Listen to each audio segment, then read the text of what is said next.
Seperti apa yang harus dipanut dan harus diikuti itu Pak Ustaz? Iftaraqatil yahud ala 21. Terpecah orang Yahudi menjadi 71 kelompok. Waftaraqatin nasara ala 72 firqah. Terpecahnya Nasrani menjadi 72 firqah. Waftaraqat ummati ala 73 firqah. Terpecah umatku menjadi 73 firqah. Hadis itu hadis sahih. Ya Rasulullah, berapa yang selamat? Kulluhum finnar, semuanya masuk neraka kecuali satu saja, al-firqah an-najiyah, yang selamat. Sifat mereka bagaimana ya Rasulullah? Rasul menjawab dengan satu jawaban, ma ana alaihi wa ashabi. Mereka menempuh jalan yang ditempuh oleh aku dan sahabat-sahabatku. Sampai hari ini hakul yakin, ainul yakin, ilmul yakin, dengan penuh keyakinan, sebenar-benar keyakinan kita berada di jalan yang ditempuh oleh Nabi dan sahabat Nabi.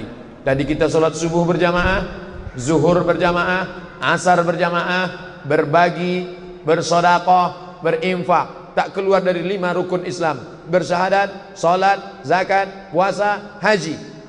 6 masih kita yakini, beriman kepada Allah, wa malaikatihi, wa kutubihi, wa rusulihi, wal yaumil akhir, wa biqadri khairihi wa syarrihi. Majelis Ulama Indonesia menetapkan kelompok yang keluar dari Ahlus Sunnah wal Jamaah, ciri-cirinya salah satunya adalah mengingkari, mengotak-atik, mengobo-obo salah satu dari rukun iman dan rukun Islam.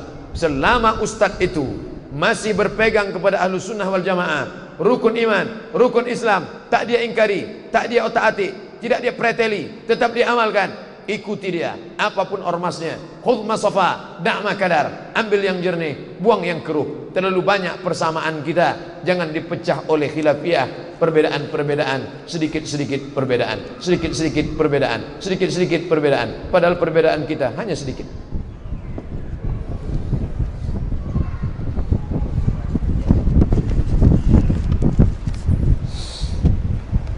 Mohon sebutkan ciri-ciri ulama su' sehingga kami bisa berhati-hati dan tak sembarangan mengikuti seseorang yang tak jelas keilmuannya. Imam Abu Hamid Al-Ghazali, populer dengan nama Imam Al-Ghazali. Ada juga menyebut Imam Al-Ghazali, Ghazali, dua-duanya betul. Meninggal tahun 505 Hijrah. Masehinya mudah ngingatnya, 1111, 505. Nama kitabnya Ihya Ulumuddin. Di situ dia membahas panjang lebar tentang ulama su'. Ihya Ulumuddin sudah diterjemahkan ke bahasa Indonesia. Di antara cirinya adalah menjual fatwa agama untuk kepentingan dunia berdasarkan hadis Nabi sallallahu alaihi wasallam, man talaba ilman, siapa yang mencari ilmu, mimma yubtawa bihi wajhullah, yang semestinya untuk mencari ridha Allah, tapi kemudian dia cari untuk liumari bihil ulama, liujari bihis sufaha, untuk membanggakan diri di tengah orang jahil, untuk menyombongkan diri pada ulama, lam yajid irfal jannah, maka dia tidak akan mencium bau surga. Kita tengok, ada yang memperjuangkan agama Allah, ada yang menolong orang susah, tapi ada yang bernostalgia dengan kezaliman. Maka ulama yang sudah rusak, kita harus berpegang teguh kepada yang tetap berpegang dengan Al-Quran dan Sunnah. Kalau kalian umur panjang nanti, kata Nabi, kalian akan melihat berbagai macam perpecahan di atas muka bumi ini.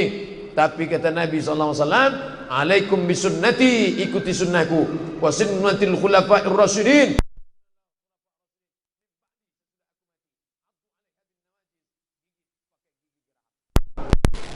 Ustadz, aliran LDII itu seperti apa? Dulu namanya Darul Islam, lalu berubah menjadi Islam Sejati, lalu berubah menjadi Lemkari, lalu berubah menjadi LDII. Isinya itu saja. Di antara yang dituduhkan kepada mereka adalah bahwa mereka meyakini di luar mereka itu berarti kafir, najis. Berdasarkan ayat Quran, innamal musyrikuna najasun, orang musyrik itu najis. Makanya muncul isu di tengah masyarakat, kalau kita bertamu ke rumah mereka, nanti bekas tempat duduk kita akan dipelnya, karena kita dianggapnya seperti najis, seperti anjing babi, seperti kotoran. Nah, sekarang mereka sudah mengaku ke Majelis Ulama Indonesia bahwa kami ini sudah tobat. LDII di bawah pengawasan pembinaan MUI. Itu tertulis Lembaga Dakwah Islam Indonesia di bawah pengawasan MUI. Betul apa tidak? Wallahu a'lam bishawab. Yang penting kalau bapak ibu ketemu, apapun nama jamaahnya, kalau bapak ibu bertamu ke rumah dia, tiba-tiba tempat duduk ibu di pelnya, tiba-tiba tempat kaki bapak ibu di pelnya, karena dianggapnya seperti anjing babi, besok datang lagi, pergi ke dapurnya, ke kamarnya, biar makin banyak dia ngepel-ngepel. Kenapa banyak jamaah ketika sholat memijak kaki kita? Kenapa jamaah ketika sholat banyak memijak kaki kita? Dia bukan memijak, dia mau merapatkan, karena di antara celah-celah di situ ada setan. Qadamun biqadamin, kaki rapat dengan kaki. Mangkibun bimangkibin, bahu rapat dengan bahu. Kaki rapat dengan kaki, bahu rapat dengan bahu. Kalau sekali kita tempel, ini kaki teman, ini kaki dia, sekali kita tempel dia diam aja, berarti dia termasuk orang yang nyaman kalau ditempel.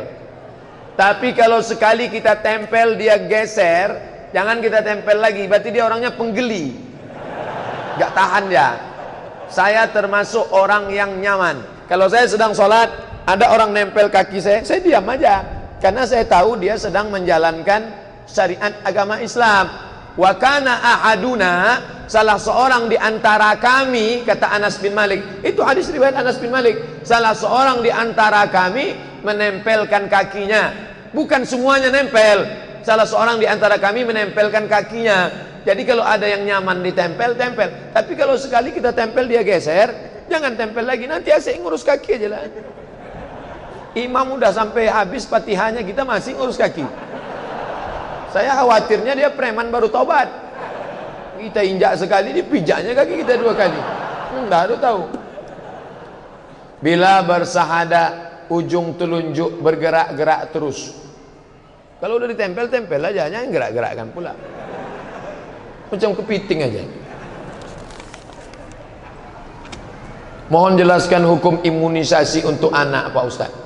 Imunisasi ini sampai sekarang masih simpang siur. Fatwa halal dari MUI belum juga keluar.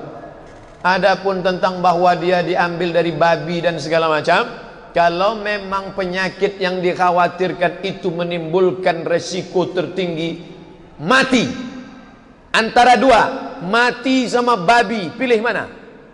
Pilih babi, tak boleh pilih mati. Masuk kita ke hutan, pilihannya cuma 2, makan babi sama mati, maka potonglah babi itu. Pakai bismillah? Tidak. Babi itu boleh kita makan. Ambil babi, colek pakai kecap sikit-sikit. Sementara dapat pisang. Itu nama hukumnya akhaffud dararain. Memilih 2 mudarat, sama-sama mudarat. Mudarat tinggi, mudarat rendah. Boleh memilih mudarat yang terendah. Akhaffud dararain. Babi dengan mati. Kalau memang resikonya mati. Ustadz sendiri dulu waktu kecil imunisasi. Saya tanya emak saya, "Mak, aku dulu waktu kecil imunisasi, kau tak pernah diimunisasi walau sekalipun." Sampai sekarang hidup juga.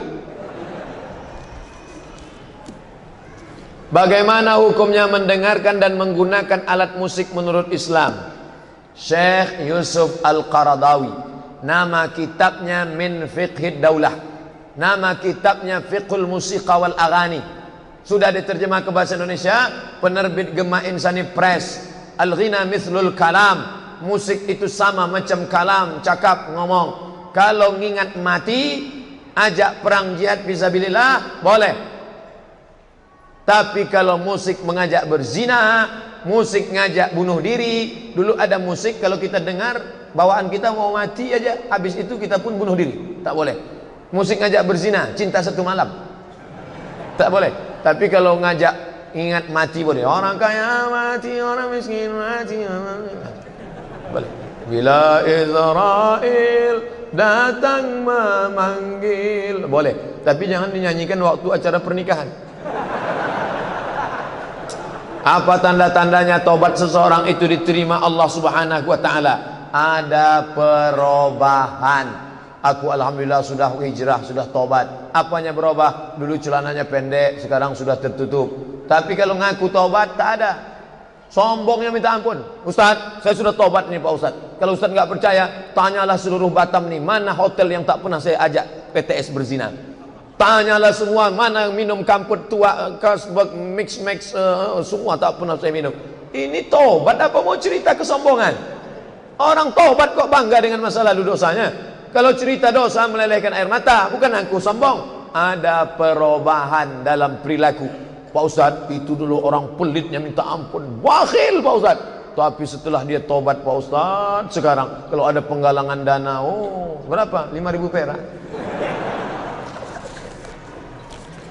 Apa hukumnya bekerja di bank syariah? Bank syariah sudah keluar fatwa DSN, Dewan Syariah Nasional.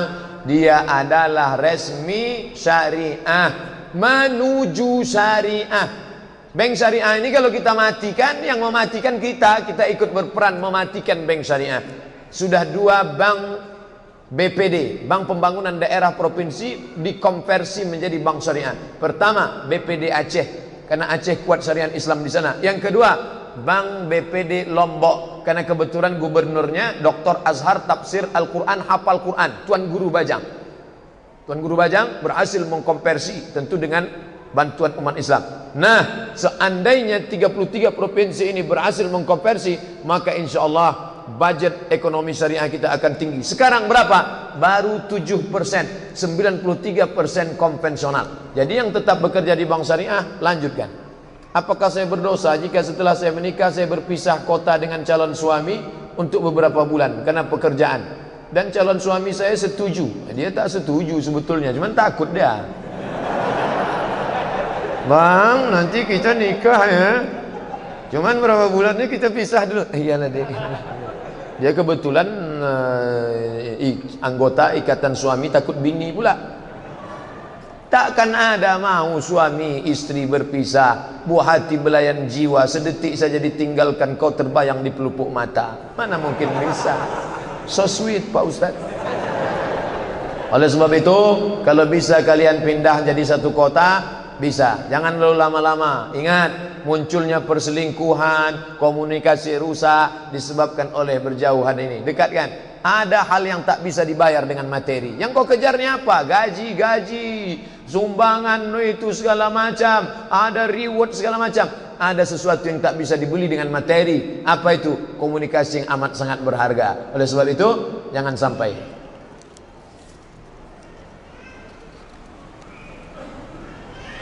Benarkah 10 hari awal Zulhijjah lebih baik daripada 10 awal Ramadan? Berdosakah orang yang kotor rambut dan kuku? Benarkah 10 hari awal Zulhijjah lebih baik daripada 10 awal Ramadan? Ma min ayamin, tidak ada hari. Al-amalus salihu fihinna ahabbu ilallah. Beramal soleh pada hari itu lebih dicintai Allah. Min hadhil ayyamil ashri, melebihi 10 hari ini. Ini hadisnya mengatakan tak ada amal yang lebih baik daripada ini. Hadis Nabi, bukan saya yang nyebut. Walal jihadu fisabilillah. Bagaimana dengan jihad fisabilillah? Walal jihadu fisabilillah. Jihad pun tak bisa mengalahkan ini. Dan hari ini 1 Zulhijjah. Rabu, Kamis, Jumat, Sabtu, Ahad, Senin, Selasa, Rabu, Kamis, Jumat. Ibu yang hari ini sudah puasa, mantap. Bapak yang hari ini puasa, mantap. Ustadz puasa apa tidak? Tidak. Ustadz yang ngajak puasa, kenapa tak puasa? Saya musafir. Sunat. Oleh sebab itu maka bagi yang bisa puasa, puasa. Mana dalilnya puasa 9 hari? Karena Rasulullah SAW yasumu tis'a Dzulhijjah. Hadis riwayat Ahmad bin Hanbal, hadis sahih. Yang mau puasa, kami tak sanggup puasa Pak Ustaz, terlalu tinggi. Perbanyak solat sunat. Solat sunat nggak bisa Pak Ustaz, asam urat. Baca Quran banyak-banyak. Baca Quran pun tak bisa Pak Ustaz, banyak-banyak zikir. Zikir pun tak bisa Pak Ustaz, mati aja dah. Berdosakah orang yang potong rambut dan kuku bagi yang niat kurban? Idza ra'aitum hilala Dzulhijjah, kalau kalian melihat 1 Zulhijjah. 1 Zulhijjah kemarin sore, nampaknya sudah anak bulan 1 Zulhijjah. Wa arada ahadukum an yudhi, kalian mau berkurban? Falyumsik an sya'rihi wa azfarihi, jangan potong kuku, jangan potong kumis, jangan potong jenggot, jangan potong rambut. Hukumnya sunat. Wajib, sunat, sunat muakkad. Apa hukum tidak potong kuku, tidak potong kumis, tidak potong jenggot, tidak potong rambut sejak kemarin sore sampai nanti tanggal 1 Zulhijjah? Setelah motong kambing baru potong kumis, potong jenggot, potong kuku. Hukumnya sunat, bagus, baik. Kalau ada yang potong kuku, kalau ada yang potong kumis, tidak apa-apa, kurbannya tetap sah. Beli buku Fikih Islam Sulaiman Rasyid, simple, kecil, cetakan bulan bintang, 40.000. Kalau harga naik saya tak tanggung jawab. Fikih Islam Sulaiman Rasyid, tamat dari Al-Azhar 1935 Masehi, sudah tamat Al-Azhar. Fikih Islam Sulaiman Rasyid, fikih dasar, biar tahu mana halal, mana haram, mana makruh, mana mubah, mana wajib, mana sunat muakkad. Bagus. Bagaimana secara Islam pembagian harta gonogini untuk suami istri yang bercerai? Nikah tahun berapa? Tahun 2000. Tahun 2000. Cerai tahun berapa? 2017. Selama 17 tahun ini, maka dianggap mereka dua orang yang berpartner, bekerja sama dalam sebuah usaha. Maka segala pendapatan dari 2017, dari 2000 sampai 2017 dibagi dua. Inikah hukum fikih Islam? Bukan. Ini KHI, kompilasi hukum Islam Indonesia. Dianggap suami istri berpartner, bekerja sama segala usahanya, karena si istri di rumah mengurus keluarga, suami mencari nafkah, maka segala penghasilannya selama 17 tahun dibagi dua. Namanya gonogini. Apa arti gonogini? Kau begono, aku begini. Saya nggak maulah dibagi dua Pak Ustadz. Nggak bisa, karena kalau si suami tak membagi dua, dia akan dituntut nanti di pengadilan. Ormas mana yang harus diikuti jika berbeda penentuan hari raya? Ati Allah, taat kepada Allah, wa atiur Rasul, taat kepada Rasul, wa ulil amri minkum. Siapa ulil amri? Ulama. Siapa ulama di Indonesia? Majelis Ulama. Majelis Ulama ada komisi fatwa. Ambil fatwa komisi fatwa. Ustadz selama ini ikut mana? Saya ikut komisi fatwa. Kenapa Ustadz ikut komisi fatwa? Karena saya anggota komisi fatwa. Saya anggota komisi fatwa Majelis Ulama Indonesia Provinsi Riau. Saya ingin bertanya, batasan aurat wanita muslim apakah sama di hadapan wanita muslim dan wanita non muslim? Tak sama. Kenapa? Karena si non muslim akan menengok aurat si muslimah, dia pulang ke rumah diceritakannya ke suaminya, tadi kulihat ibu anu pak, kulitnya begini, wajahnya begini, maka tutup aurat. Kenapa? Dia kan kami sama-sama perempuan, betul, tapi kita tak yakin dengan amanahnya. Ustadz suuzon, masa dia enggak amanah? Sedangkan amanah kepada Tuhan saja dia berkhianat, apalagi amanah kepada sama manusia. Maka jangan bukakan auratmu kepada non muslim. Kenapa? Karena dikhawatirkan dia akan bercerita kepada kawan, sahabat, suaminya, adiknya dan yang lain. Ustadz tolong dijelaskan masalah shop, karena banyak dari saudara di sini kalau sholat shop masih putus-putus. Apakah sah sembayangnya kalau dikasih tahu dipelototin? Luruskan, apa mana-mana? Imam tidak angkat takbiratul ihram sebelum dia tengok shaf. Sawas sufuf, luruskan shaf. Fa inna taswiyatas sufuf min tamamis salah. Lurusnya shaf bagian dari kesempurnaan salat. Qadamun bi qadamin, kaki rapat dengan kaki. Mangkibun bi mangkibin, bahu rapat dengan bahu. Ini ujung shaf, ini arah kiblat, ini tepi shaf. Semua tumit di ujung shaf. Ini tumit. Semua tumit di ujung shaf, tumit. Jadi yang rata itu tumitnya. Adapun ujung kakinya tergantung ujung kaki masing-masing. Kalau kakinya panjang ya panjang lah, kalau pendek. Rapat dan bahu. Saddul khalal, tutup celah. Kalau dia ditempel, diam aja tempel. Tapi kalau dia ketika ditempel agak miring sedikit, agak geser sedikit, agak rapat aja. Jangan sampai menempel dekat. Dah. Setelah itu imam tengok. Tak perlu pula imam sampai berjalan ke belakang menengok sesuatu. Karena ada satu mahasiswa dari Libya, waktu kuliah dulu, mahasiswa dari Libya ditengoknya ke belakang. Ada satu mahasiswa Afrika, karena lama betul, maju dia ke depan. Allahu Akbar. Itu kudeta tak berdarah itu namanya. Saya seorang anak yang dikandung di luar nikah. Dulu ibu saya pernah berniat untuk menggugurkan saya. Apakah ibu yang demikian doa atau sumpahnya itu mustajab atau tidak Pak Ustadz? Karena terkadang saya berdebat dengan ibu saya dan kadang mencaci maki saya. Mohon nasihatnya Pak Ustadz. Masalah ibumu berdosa masalah cakapnya kasar, masalah dia melawan Allah, itu urusan dia dengan Allah Subhanahu wa taala. Tapi bahwa kau pernah menumpang di perutnya 9 bulan 10 hari, bahwa dia melahirkan engkau meregang nyawa, bahwa dia membesarkan engkau, menyusukan engkau 2 tahun, sesuatu yang tak dapat kau pungkiri. Mungkin perbuatannya itu karena dia stres tertekan, mungkin dia menghadapi musibah hidupnya lalu berpengaruh, itu urusan dia kepada Allah. Jangan kau lawan. Jurus menghadapi orang tua, diam, diam, diam. Diam. Diam, diam. Tak lebih tak kurang daripada itu. Kalau tak tahan diam, ambil earphone, dengar. Dan kau lawan. Melawan orang tua, ada dosa yang di dunia dapat, di akhirat dapat. Berzina, di akhirat dapat, dunia tak dapat. Mencuri, jahat, ada orang pencuri, maling, koruptor, di dunia senang, di akhirat baru dapat. Tapi durhaka pada orang tua, dua-dua dapat. Di dunia dapat hukumannya, di akhirat dapat. Masa di dunia sudah dapat, di akhirat lagi dapat? Dapat 2 kali. Yang di dunia itu apanya? DP-nya. Maka jangan lawan orang tua. Kalau mau menasehati dia, pulang dari pengajian ini, jangan panggil dia, "Ma, sini. Assalamualaikum warahmatullahi." Jangan kau nasihati dia seperti muridmu. Pinjam mulut orang lain, tapi bahasanya bahasa agama. Nenek mama, tokoh adat, lembaga adat Melayu, alim ulama, cerdik pandai, dia manusia, pasti ada cakap orang yang dia dengar. Di antara sekian banyak keluarga, siapa omongannya yang dia dengar? Dia selalu dengar kalau makcik saya yang ngomong. Ngomong sama makcik, "Makcik, sampaikan ke mama saya supaya begini, begini, begini." Kita yang punya bahasa, tapi disampaikan mulut orang lain, tujuannya tercapai insyaallah. Jangan lupa, hati ibunda itu antara jari jemari Allah. Qalbul mu'min baina asabi'ir rahman. Mintakan kepada Allah, "Ya muqallibal qulub," wahai engkau yang membolak-balikkan hati, kokohkan hatinya, lembutkan hatinya ya Allah. Kalau engkau maha kuasa, kalau engkau maha perkasa, tunjukkan kuasamu ya Allah. Ini kita minta kepada Allah Subhanahu wa taala. Pak Ustaz, bagaimana tanggapan Ustaz tentang pembelian barang dengan cara kredit? Uang dengan uang riba, haram. Pinjam duit 1 juta, bayar 1.200.000, haram. Uang dengan barang tidak riba. Zaman Nabi, sahabat membeli budak tidak cash, sahabat membeli gandum tidak cash. Tulisan saya tentang ini lengkap.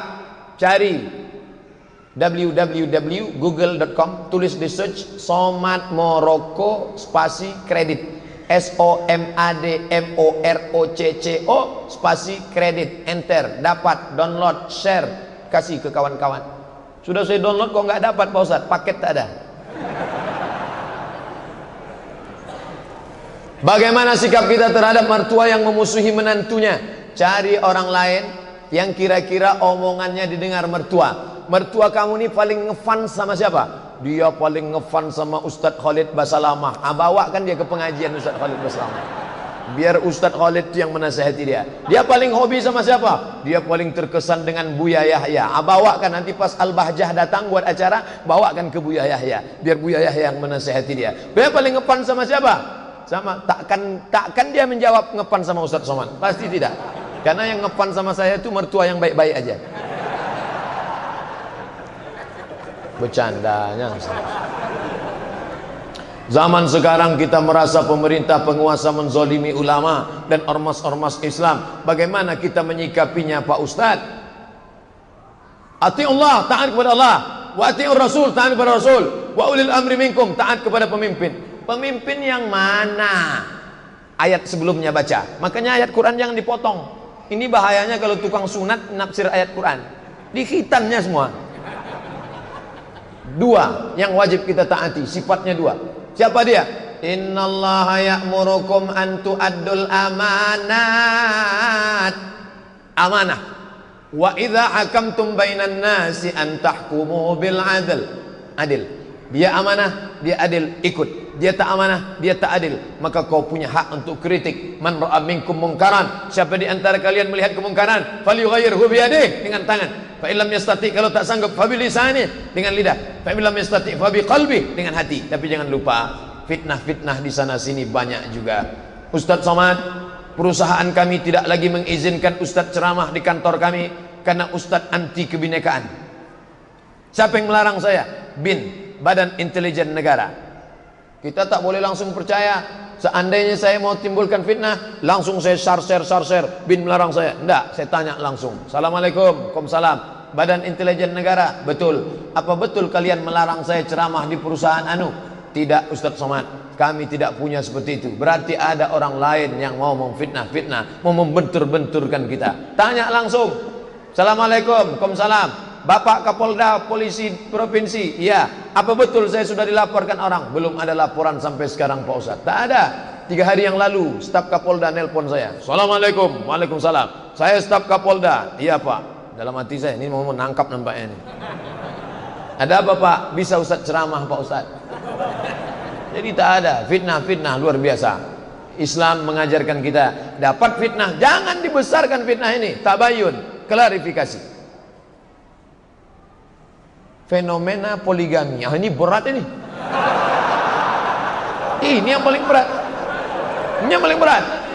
Tadi saya baru makan di bebek bakar, bebek batu. Bakar batu, bebek bakar batu. Jadi kata yang punya bebek bakar batu, Ustadz Somad, kalau ada laki-laki yang sehat tapi tidak poligami, itu khitannya mubazir gitu.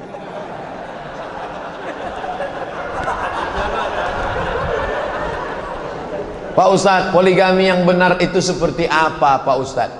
Fankihu ma taba lakum, nikahilah perempuan yang baik-baik, masna, 2 orang. Tidak ada ayat menyuruh nikahilah 1, tidak ada. Fankihu ma taba lakum. Nampaknya ibu-ibu udah mulai mau pulang nih.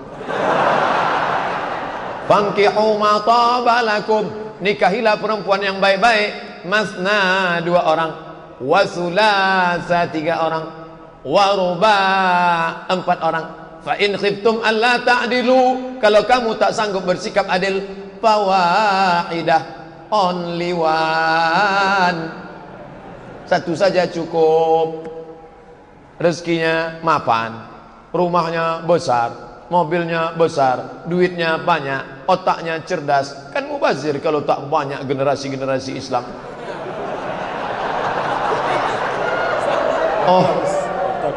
Oh bunda, iya Pak. Apakah kau mau masuk surga lebih cepat daripada kilat yang menyambar? Iya Pak. La yu'minu ahadukum, kau tak beriman hatta yuhibba li akhi, sampai kau sayang kepada saudaramu seperti sayang pada dirimu sendiri. Kau bahagia saat ini? Bahagia. Maukah kau berbagi kebahagiaan itu kepada yang lain? Ini petir menyambar juga. Kertas terakhir.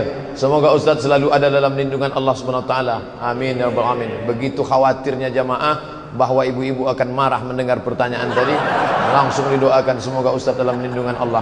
Mohon doanya, mohon ibu saya yang sedang sakit, kita doakan di akhir majelis supaya disangkat penyakitnya, yang sehat supaya diberikan istiqomah dalam iman dan Islam, anak-anak kita diselamatkan dari narkoba, zina, perbuatan keji dan mungkar. Ala hazihin niyah. Al-Fatihah. A'udzu billahi minasy syaithanir rajim. Bismillahirrahmanirrahim. Alhamdulillahi rabbil alamin. Arrahmanir rahim. Maliki yaumiddin. Iyyaka na'budu wa iyyaka nasta'in. Ihdinas siratal mustaqim. Siratal ladzina an'amta 'alaihim ghairil maghdubi 'alaihim waladdallin. Amin. Alhamdulillahi rabbil alamin. Wassalatu wassalamu ala asyrafil anbiya'i wal mursalin wa ala alihi wa sahbihi ajma'in. La tada' lana dhanban illa ghafartah. Segala dosa kami ampunkan ya Allah. Wala aiban illa satartah. Segala aib cacat kami tutupi ya Allah. Wala musafiran illa wasaltah. Saudara kami yang musafir sampaikan ke tujuannya ya Allah. Wala maridan illa syafaitah. Saudara kami yang sakit angkat penyakitnya ya Allah. Allahumma shfi mardana, sembuhkan saudara kami yang sedang kau uji dengan penyakit ya Allah. Warfa' darajatihim, angkat derajat mereka dengan kesabaran mereka menghadapi penyakit itu ya Allah. Wala mayyitan illa rahimtah, yang meninggal dunia curahkan rahmat dan kasih sayangmu kepada mereka ya Allah. Allahumma aslih syababal muslimin, perbaiki anak-anak muda kaum muslimin. Allahumma dafa'na al-ghala wal waba wal fahsya wal riba wal zina wal munkar. Selamatkan kami, kota kami, tempat kediaman kami dari malapetaka, bencana, narkoba, zina, perbuatan keji dan munkar ya Allah. Rabbana ighfir lana dzunubana wa liwalidayna warhamhuma kama rabbayana shaghira. Rabbana hab lana min azwajina wa dhurriyyatina jadikan pasangan hidup kami, anak cucu keturunan kami qurrata a'yun, orang-orang yang sejuk dipandang mata dan menenangkan hati kami. Rabbana atina fid dunya hasanah wa fil akhirati hasanah wa qina adzabannar. Wa sallallahu ala sayyidina Muhammadin wa ala alihi wa sahbihi wa sallam. Walhamdulillahi rabbil alamin. Terima kasih segala